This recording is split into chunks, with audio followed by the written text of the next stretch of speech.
नक्कीच माननीय श्री मनोज जरांगे पाटील यांचा जो मराठवाडा दौरा हा सरकारला दणका देण्यासाठीच आहे, जेणेकरून की या ठिकाणी सुद्धा लोकसभेला मनोज जरांगे पाटलांनी सरकारला वारंवार इशारा देऊनही सरकार हे झोपीचं सोंग घेणारं सरकार आहे।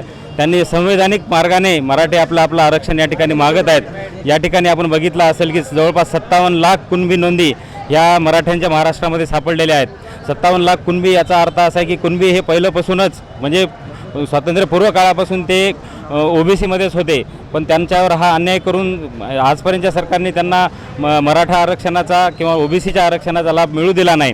तर आता या ठिकाणी सर्वांचे लाडके मराठा योद्धा संघर्ष योद्धे श्री मनोज जरांगे पाटील यांनी ही शेवटीची व निकराची लढाई आता लढवण्याचं ठरवलेलं आहे। यावेळी जर सरकार जागी झालं नाही तर याची किंमत येणाऱ्या झोपलेल्या महाराष्ट्र सरकारला येणाऱ्या विधानसभा निवडणुकामध्ये नक्कीच भोगावं लागेल। 288च्या 288 सीट हे युतीचं घोडेबाजार करणारं सरकार गमवल्याशिवाय राहणार नाही व या ठिकाणी मराठ्यांना आरक्षण देण्यासाठीचे त्यांनी भूमिका लवकर स्पष्ट नाही केली 14 तारखेला, तर पुढे मराठे अजून तीव्र प्रकारे या ठिकाणी आंदोलन करतील व सरकारला जेरीस आणून मराठ्यांना आरक्षण देण्यासाठी भाग पडतील।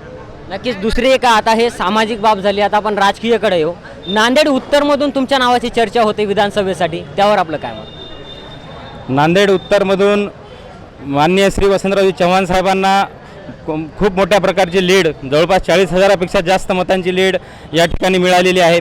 यामध्ये नांदेड उत्तरमधीलच नाहीच तर पूर्ण लोकसभा मतदारसंघातील काँग्रेसच्या निष्ठावंत कार्यकर्त्यांनी तळागाळातील लोकांना सोबत घेऊन माननीय वसंतरावजी चव्हाण साहेबांचे विचार, माननीय राहुलजी गांधींचे यांचे विचार, माननीय नानाजी पटोले यांचे विचार माणसांपर्यंत पोहोचवण्याचा प्रयत्न केला।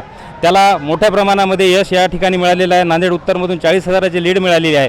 आपण म्हणताय तसे या ठिकाणी चर्चा होत असेल, आपण तळागाळामध्ये काम करणारा मी एक सामान्य कार्यकर्ता आहे। मला जर पक्षाने कुठली जिम्मेदारी दिली तर ते आपण समर्थपणे सांभाळण्याचा मी प्रयत्न करेन।